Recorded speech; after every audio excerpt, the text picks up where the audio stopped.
이 하나님의 말씀 봉독할 때에 주께서 성경에 명하신 바를 따라 주의 말씀 잘 받는 표로 아멘 합니다. 빌립보서 1장 27절에서 30절 말씀 봉독합니다. 오직 너희는 그리스도의 복음에 합당하게 생활하라. 이는 내가 너희에게 가보나 떠나 있으나 너희가 한 마음으로 서서 한 뜻으로 복음의 신앙을 위하여 협력하는 것과 무슨 일이든지 대적하는 자들 때문에 두려워하지 아니하는 이 일을 듣고자 합니다. 이것이 그들에게는 멸망의 증거요 너희에게는 구원의 증거니 이는 하나님께로부터 난 것이라. 그리스도를 위하여 너희에게 은혜를 주신 것은 다만 그를 믿을 뿐 아니라 또한 그를 위하여 고난도 받게 하려 하심이라. 너희에게도 그와 같은 싸움이 있으니 너희가 내 안에서 본 바요 이제도 내 안에서 듣는 바니라. 아멘. 우리말 가운데 답다가 있습니다. 다른 단어의 뒤에 붙어서 그것이 지니는 성질이나 특성이 있다라는 뜻을 나타냅니다. 이 답계가 명사화되면 다움이 됩니다. 예를 들어서 학생답게는 학생다움이, 또 선생답게는 선생다움이, 그리고 군인답게는 군인다움이 됩니다. 또 우리 성도가 구원받은 그리스도인으로서 성도답게 했을 때에 성도다움이 되고 또 그리스도인답게 했을 때에 그리스도인다움이 됩니다. 교회답게는 교회다움이라는 말도 우리가 마땅히 생각할 수 있는 그런 모습입니다. 오늘 본문 성경은 예수 그리스도의 사도요 또 신실한 교회의 지도자였던 사도 바울이 자신이 세운 빌립보 교회에 써보낸 서신의 일부 내용을 전합니다. 당시 사도 바울은 예수 그리스도의 복음을 증거하다가 잡혀서 로마의 옥중에 갇혀 있었습니다. 빌립보는 오늘날 그리스 지역에 있는 도시입니다. 그러므로 로마에서 상당히 멀리 떨어져 있습니다.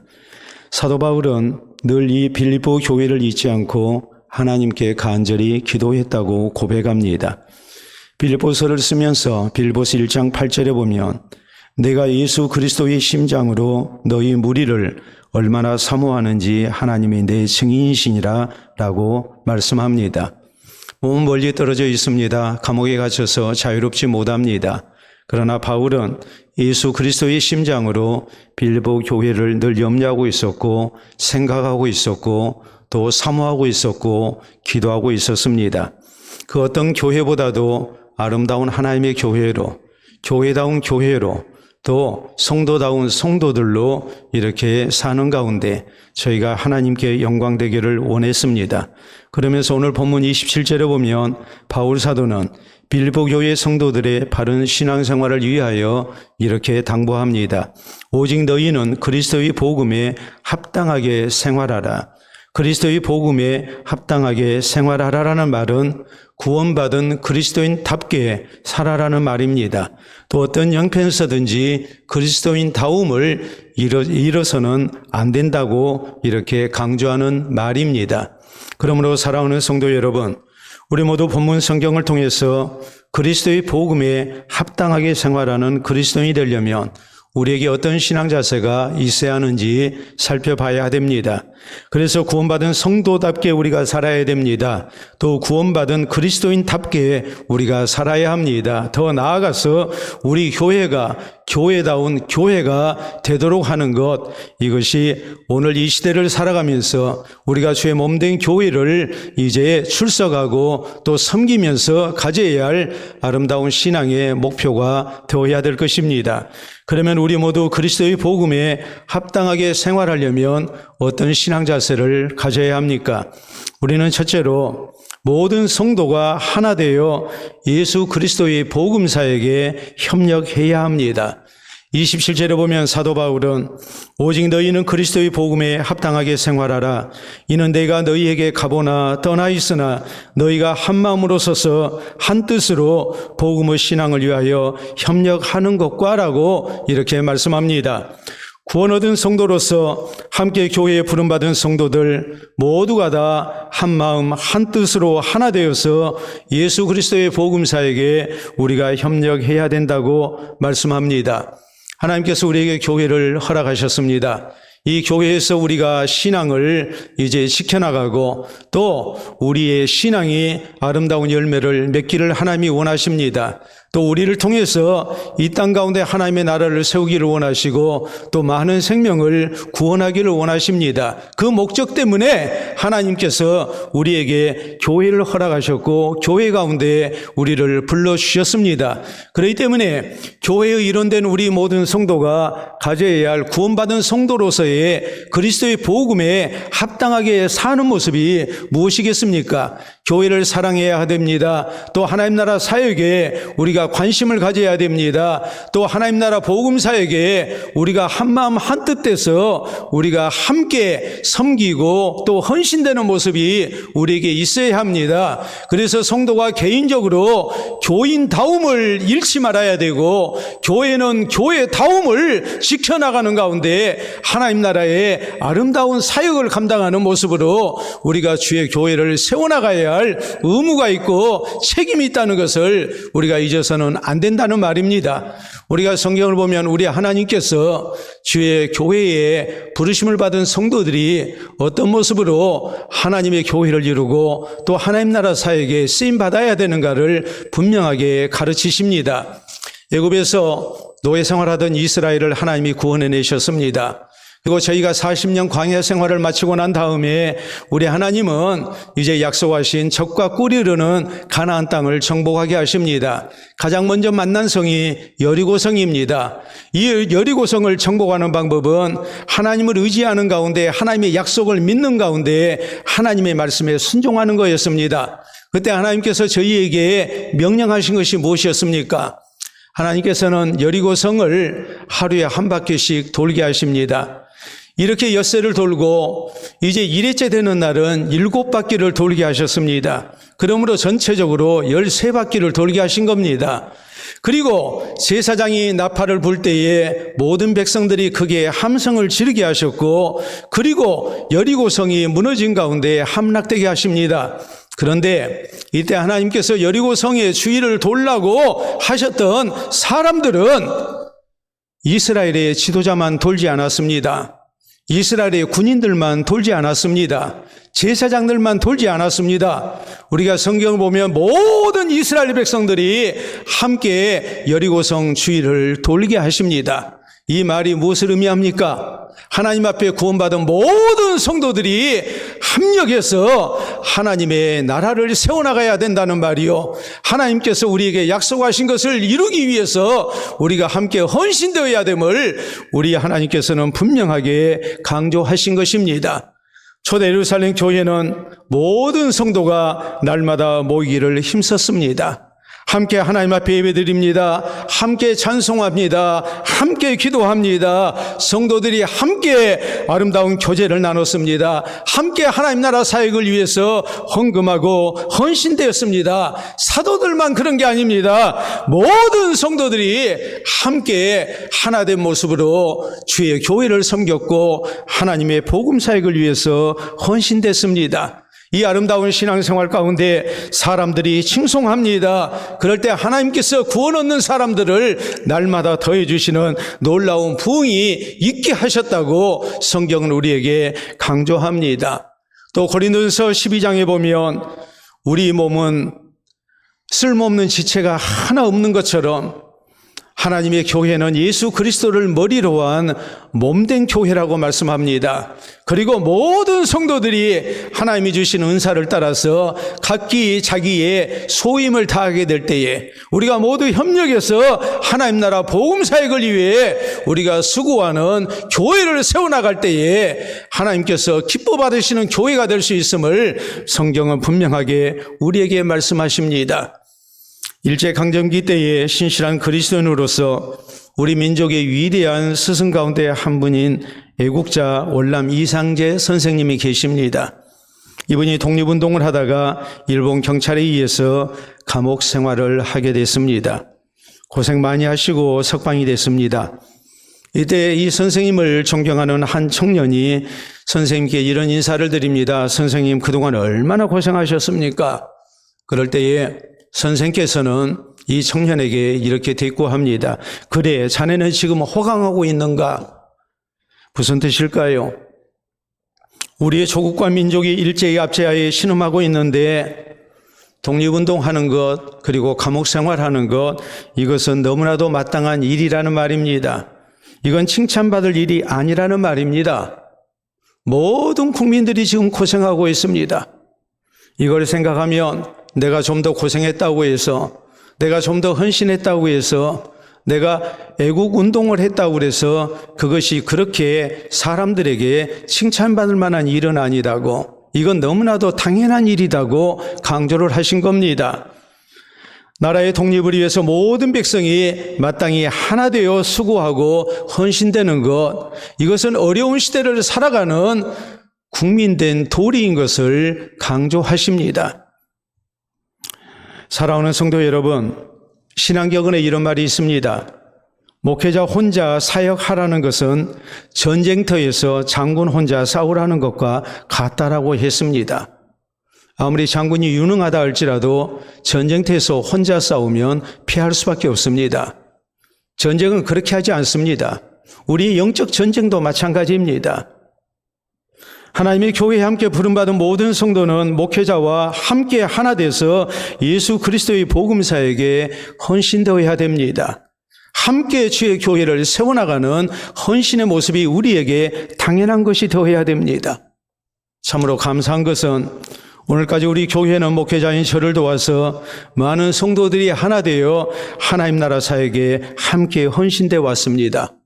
여러 부교육자들께서 부족한 사람을 많이 도와줬습니다. 우리 장로님들, 권사님들, 집사님들 또 많이 헌신되셨습니다. 여러 성도들 정말 이름 없이 수고하신 분들도 참 많습니다. 모두가 각기 맡은 직분을 따라서 헌신되어 왔습니다. 그래서 우리가 하나님 나라 사역을 감당할 수 있었고 오늘 우리의 교회가 여기까지 오게 되었습니다.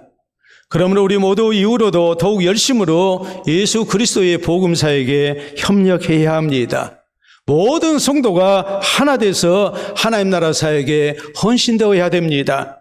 그래서 우리 모두 구원받은 성도로서 예수 그리스도의 복음에 합당하게 생활하는 성도다운 성도, 그리고 교회다운 교회를 세워나가는 우리 모두가 될 수 있기를 바랍니다.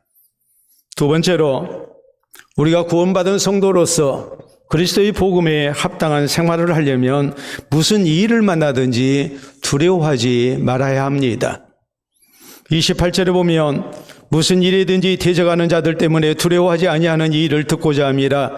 이것이 그들에게는 멸망의 증거요 너희에게는 구원의 증거니 이는 하나님께로부터 난 것이라 라고 말씀하십니다.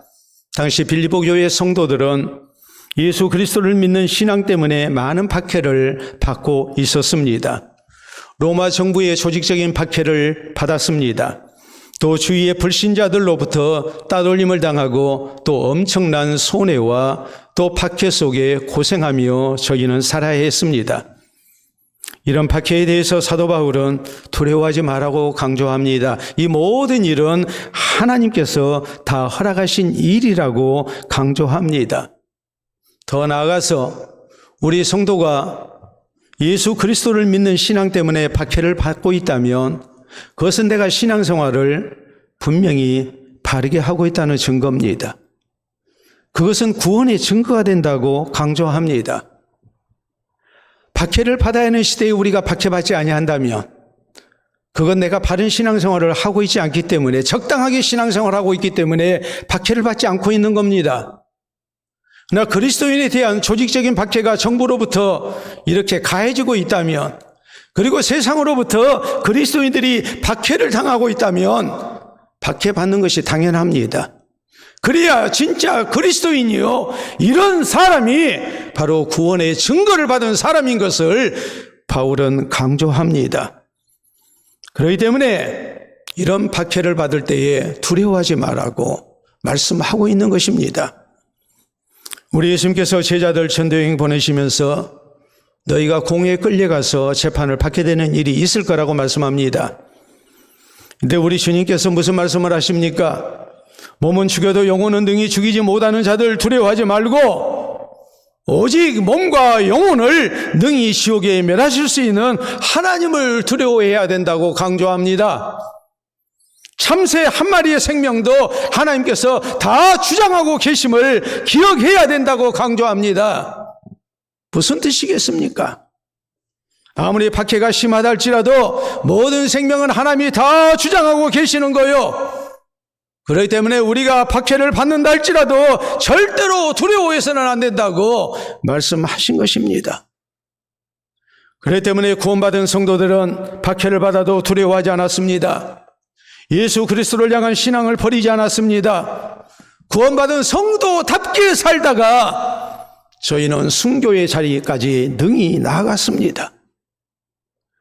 베드로와 요한은 하나님 앞에서 너희 말씀 듣는 것이 하나님의 말씀 듣는 것보다 옳은가 판단하라고, 우리는 예수 그리스도에 대해서 보고 들은 것을 전하지 아니할 수가 없다라고 담대하게 박해받을 때에 두려워하지 아니하고 예수 그리스도의 복음을 증거합니다.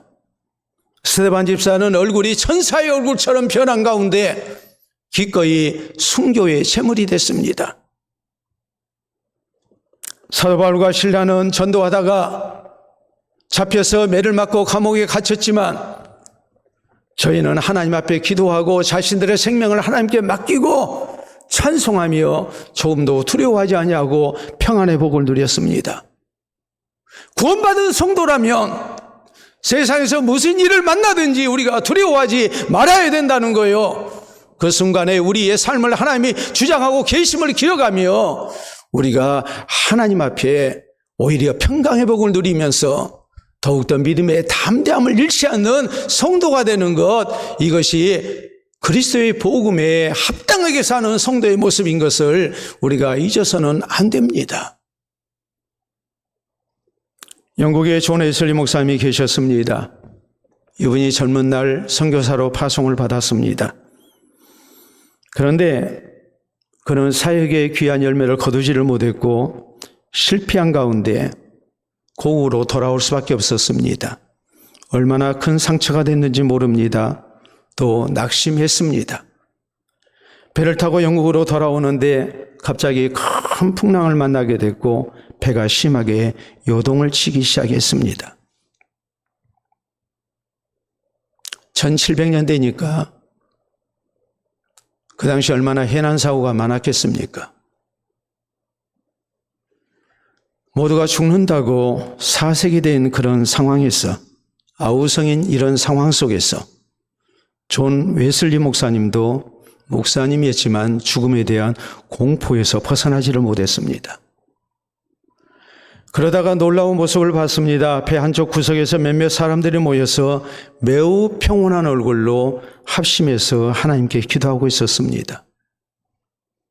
굉장한 충격이었습니다. 그래서 물어봤습니다. 당신들은 이 풍랑이 무섭지 않습니까? 그랬더니 이들이 이런 대답을 합니다. 하나님께서 언제 어디서나 하나님의 자녀들과 함께하고 계시는데 무엇이 두렵습니까? 우리는 전혀 두렵지 않습니다. 하나님께서 우리의 기도를 받아주셔서 우리를 이 풍랑을 잔잔케 하시고 구원해 주시면 감사한 일이고, 세상에서 아직 해야 할 일이 많이 있기 때문에 살려두신 걸로 믿고, 만약 하나님이 우리를 그대로 풍랑 속에서 죽게 하신다면 우리가 천국이 약속되어 있는데 무엇이 두렵습니까? 너무나도 부끄러웠습니다. 평신도들도 저렇게 하나님 앞에 모든 것을 맡기고 평안의 복을 누리는데 나는 목사로서 뭐 하는 사람인가?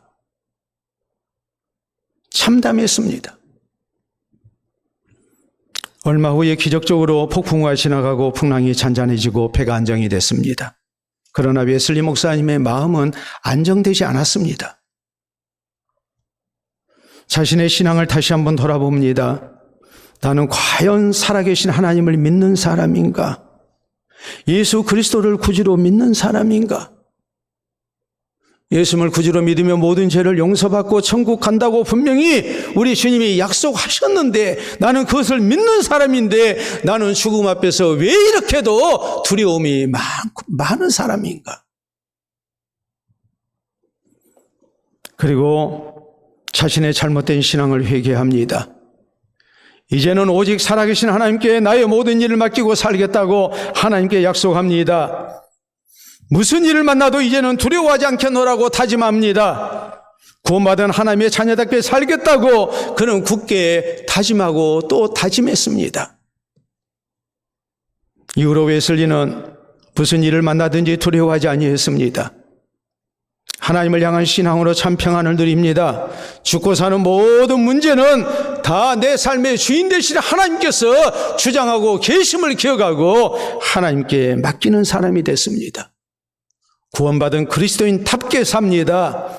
그럴 때 그는 한 시대의 신실한 하나님의 사람으로 영국을, 세계를 새롭게 하는 위대한 사역자로 하나님 앞에 쓰임을 받을 수가 있었습니다. 사랑하는 성도 여러분, 우리가 살고 있는 세상 분명히 두려운 일들이 많고 염려되는 일이 많습니다. 사실입니다. 그러나 우리 성도는 무슨 일을 만나든지 두려워하지 말아야 됩니다. 대신 우리 성도는 오직 살아계셔서 우리의 모든 일을 주장하고 계시는 하나님을 바라봐야 합니다. 나의 모든 문제를 홀로 주장하시는 하나님께 모든 것을 맡기고 평안을 누리는 성도가 되어야 됩니다. 신앙생활하다 박해를 받아도 두려워하지 말아야 됩니다.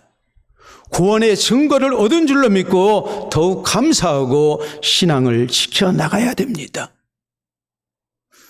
그래야 우리는 그리스도인답게 사는 것입니다.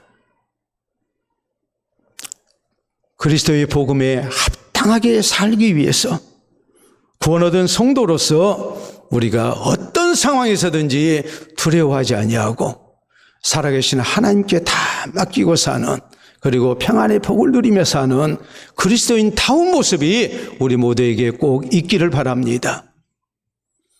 세 번째, 우리가 그리스도의 복음에 합당하게 살기 위해서는 고난도 잘 받는 가운데 끝까지 예수 그리스도를 향한 신앙을 지킬 수 있어야 됩니다. 29절은 말씀합니다. 그리스도를 위하여 너희에게 은혜를 주신 것은 다만 그를 믿을 뿐 아니라 또한 그를 위하여 고난도 받게 하려 하심이라라고 말씀하고 있습니다. 하나님께서 우리 성도를 예수님을 구주로 믿어 구원 얻게 하실 때에 어떤 경우 우리에게 주를 위한 고난도 받게 하신다고 말씀하십니다. 30절에 보면 너희에게도 그와 같은 싸움이 있으니 너희가 내 안에서 본 바요 이제도 내 안에서 듣는 바니라라고 말씀합니다. 바울 사도는 자신이 지금 주님을 위하여 고난당하고 있음을 강조합니다.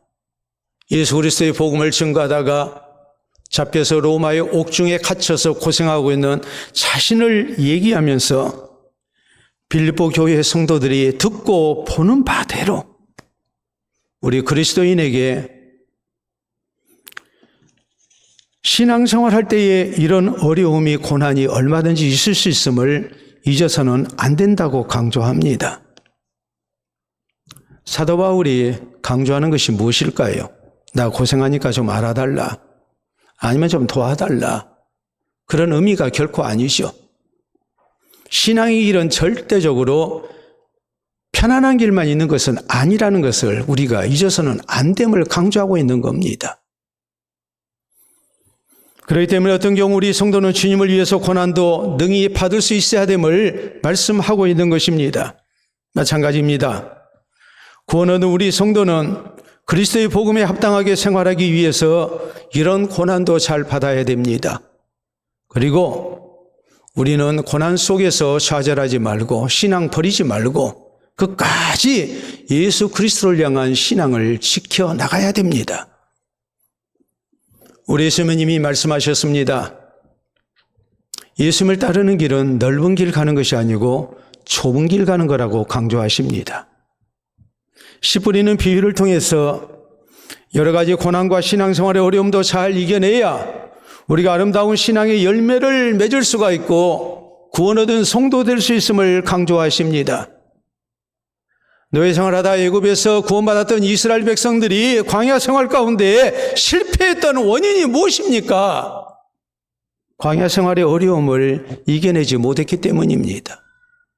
쉽게 불평합니다. 원망합니다. 애굽에서 나온 것 후회합니다. 불신앙 가운데 빠집니다. 오늘날도 마찬가지입니다. 많은 성도들이 신앙생활에 어려움을 간과해버립니다. 그저 편하게만 신앙생활하고자 합니다. 그러다가 힘든 일을 만나면 쉽게 좌절하고 포기합니다. 믿음의 길에서 떠나버립니다. 그건 그리스도의 복음에 합당하게 사는 모습이 결코 아닙니다. 우리가 성경을 보면 신앙으로 승리하여 하나님이 약속하신 복을 누렸던 사람들, 그들이 항상 만사 형통하고 편안한 신앙생활을 했던 것이 결코 아닙니다. 때때로 무서운 고난을 만났습니다. 이 고난을 잘 받아냅니다. 끝까지 신앙으로 살아서 승리합니다. 그럴 때 하나님께서 그 신앙을 인정해 주셨고 더 사랑해 주셨고 약속하신 복을 허락하셨습니다. 믿음의 위대한 인물들, 아브라함이, 이삭이, 야곱이, 요셉이, 다윗이, 욥이 하나같이 모두가 다 신앙생활에 많은 고난을 잘 감당했던 사람들입니다. 우리가 잘 아는 순교자 주기철 목사님은 순교 전에 섬기시던 교회에서 마지막 설교를 하셨습니다. 그때 그 설교 가운데 이런 말씀을 하십니다. 우리가 보도록 하겠습니다. 자동차에 치여 죽는 사람도 있는데 예수님의 이름으로 사형장에 나가는 것은 그리스도인 최대의 영광인 줄 압니다. 주님을 위하여라면 10번 죽어도 좋지만 주님을 버리고 100년, 1000년 산다 한들 그 무슨 삶이 되겠습니까? 오 주님이시여, 이 목숨을 아꼈다가 주님을 욕되게 아니하도록 성신이여 붙들어 주시옵소서. 이 몸이 부서져 가루가 되어도 주님의 계명을 지키게 하여 주시옵소서. 나의 사랑하는 교우 여러분, 그리스도인은 살아도 그리스도인답게 살고 죽어도 그리스도인답게 죽읍시다. 죽음을 무서워 예수님을 저버리지 맙시다. 죽음을 무서워 예수님을 저버리지 맙시다. 풀의 꽃과 같이 시들어 떨어지는 목숨을 아꼈다가 지옥에 떨어지면 그 안이 두렵습니까?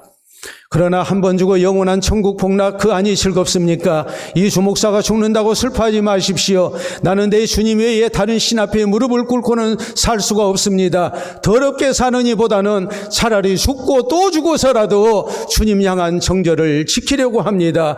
오 주님을 따라서, 나의 주님 뒤를 따라서 죽는다는 것은 나의 평생 소원입니다. 나에게는 일삭하고 있을 뿐입니다라고 설교하시고 순교의 자리로 나아가셨습니다. 고난 속에서 우리 성도가 가져야 할 신앙의 자세가 어떠해야 하는가를 온몸으로 또 순교를 통해서 보여주신 것입니다. 사랑하는 성도 여러분, 신앙격언은 이렇게 말합니다. 하나님은 환난의 바람으로 알곡과 쭉정이를 가르신다. 또 말씀합니다. 하늘의 면류관을 쓴 성도 중 이 땅에서 가시관을 써보지 않은 사람은 아무도 없다라고 했습니다. 이 땅에서 많은 고난을 이겨낸 성도들이 하늘에 면류관을 쓸 수 있음을 우리에게 강조합니다. 요한계시록 7장 14절에 보면 구원받은 성도들은 예수 그리스도의 피로 자기 옷을 씻어 흰 옷을 입은 사람들인데 큰 환난에서 나온 사람들이라고 강조합니다. 우리 성도는 분명히 기억해야 됩니다. 우리의 신앙의 길 항상 순탄하지만은 않습니다. 때때로 우리가 많은 고난도 받게 될 것입니다. 이 고난을 받았을 때 힘들고 어려워도 우리는 신앙을 포기해서는 안 됩니다. 끝까지 예수 그리스도를 향한 신앙을 지켜야 됩니다. 그래서 구원받은 성도로서 그리스도의 복음에 합당한 신앙생활을 힘쓰는 가운데 장차 하나님 나라에 넉넉히 들어가는 우리 모든 성도들이 될 수 있기를 바랍니다. 사도 바울 당시 빌립보는 로마의 식민지였습니다. 그러므로 로마의 시민권은 빌립보 시민들이 가장 바라는 것이었습니다. 왜냐하면 로마의 시민권자에게는 많은 특권이 있었기 때문입니다. 저희는 재판받지 않고 구금당한다 할지 하는 일을 당하지 않았습니다. 또 로마의 시민권자는 세금에도 혜택을 받았습니다. 군에 가는 것도 혜택을 받았습니다. 생활하는 데 있어서 로마의 시민권자는 얼마나 많은 특권이 부여됐는지 모릅니다. 그러나 로마의 시민권은 특권만 있었던 것이 결코 아닙니다. 특권과 더불어서 로마 시민으로서 꼭 지켜야 할 관습과 의무도 있었습니다. 배가 고파도 절대로 구걸해서는 안 됩니다. 상대방이 알아듣든 못 알아듣든 꼭 로마 말만 사용해야 했습니다. 로마 사람의 옷만 입어야 합니다. 또 이름을 바꿔서 로마 사람의 이름을 가져야 했습니다. 다시 말해 로마의 시민권자로서 합당하게 살아야 했습니다. 그러므로 사도 바울은 빌립보 교회 성도들에게 강조합니다. 너희는 오직 그리스도의 복음에 합당하게 생활하라. 로마의 시민권을 가진 사람들이 거기에 합당하게 사는 것처럼 예수 그리스도를 구주로 믿고 구원받아 천국의 시민권을 가진 우리 성도들은 그리스도의 복음에 합당하게 생활해야 된다고 강조하고 있는 것입니다. 사랑하는 성도 여러분, 우리 모두도 구원 얻은 성도로서 그리스도의 복음에 합당하게 생활해야 합니다. 오늘 하나님께서 나를 왜 구원해 주시고 주의 교회 가운데 불러주셨는가? 우리가 이 사실을 잊지 말고 모든 성도가 하나 되어 예수 그리스도의 복음사에게 협력해야 합니다. 무슨 일을 만나든지 두려워하지 말아야 됩니다. 우리의 삶의 주인 되신 하나님께 모든 것 맡기고 우리가 평안을 누리며 사는 그리스도인 다운 모습이 우리에게 있어야 합니다. 고난도 잘 받는 가운데 끝까지 예수 그리스도를 향한 신앙을 지켜나가는 그리스도인 다움을 우리가 끝까지 유지할 수 있어야 합니다.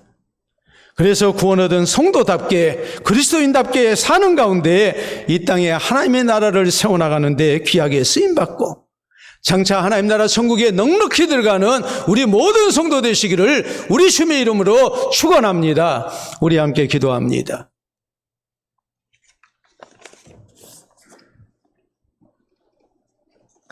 나는 그리스도인답습니까? 나는 구원받은 성도답습니까? 교회가 교회다워야 된다고 우리는 입버릇처럼 말합니다. 교회를 구성하는 사람은 다른 사람이 아닌 바로 나입니다. 내가 교회입니다. 교인다운 교인, 그리스도인다운 그리스도인이 되게 해달라고.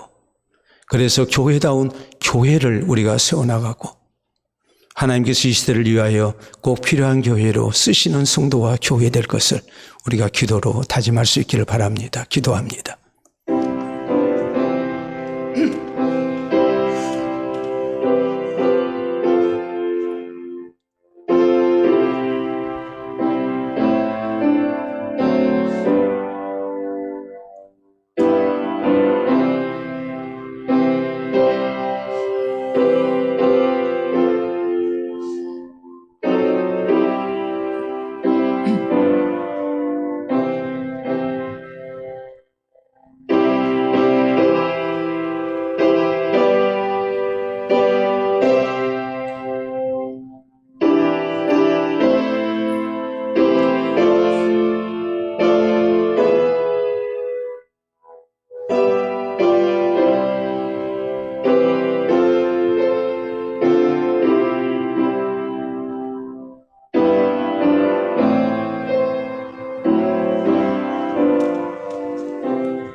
신이 교회 머리가 되시고 우리를 그 지체로 불러주신 아버지 은혜를 진심으로 감사합니다. 이 시대를 위하여 우리 교회를 허락하시고 또 우리를 구원 얻어 하나님의 백성 된 가운데 주의 몸 된 교회 가운데 주의 나라 사역을 위하여 우리가 함께 쓰임받을 수 있도록 은혜 주시니 감사합니다. 우리 교회가 교회다운 교회 되어 이 시대를 위하여 꼭 있어야 할 교회로 쓰임받고자 할 때에 내가 먼저 그리스도인다운 그리스도인이 되게 하시고 예수 그리스도의 제자다운 제자가 될 수 있도록 도와주시옵기를 원합니다. 구원의 감격과 기쁨 속에 나를 먼저 구원하시는 하나님의 뜻을 헤아리며 우리가 주의 복음 사역을 위하여 함께 협력하며 우리가 헌신될 수 있도록 도와주시고 무슨 일을 만나든지 두려워하지 아니하고 살아계신 하나님 믿고 의지하며 평강의 복을 누리게 하시고 고난의 길도 잘 가게 하시사 끝까지 믿음 지켜 하나님 앞에 합당한 주의 백성으로 설 수 있도록 우리를 도와주시옵기를 원합니다. 우리 한 사람 한 사람이 그리스도의 복음에 합당하게 생활하게 하시사 주께서 나를 있게 하신 곳에서 참으로 교인다운 교인으로 인정받게 하시고 그리스도인다운 그리스도인으로 우리가 인정받게 하시고 더 나아가 우리 교회가 교회다운 교회로 세움을 입고 인정받아 하나님의 영광을 드러내며 또 많은 생명을 구원하는 데 귀하게 쓰임받을 수 있도록 역사하여 주시옵소서. 주를 향한 신앙으로 살고자 하는 성도들 이 시간도 기억해 주시고 또 저희의 가정과 일터 모든 형편들을 다 살펴주시는 가운데에 그리스도인다운 그리스도인으로 살고자 할 때 조금 더 부족함이 없게 하시고 도우시는 하나님을 힘입어 승리케 하시고 주께 영광 돌려드리는 우리 모든 성도들 되게 하여 주시옵소서. 예수님 이름으로 기도하옵나이다. 아멘.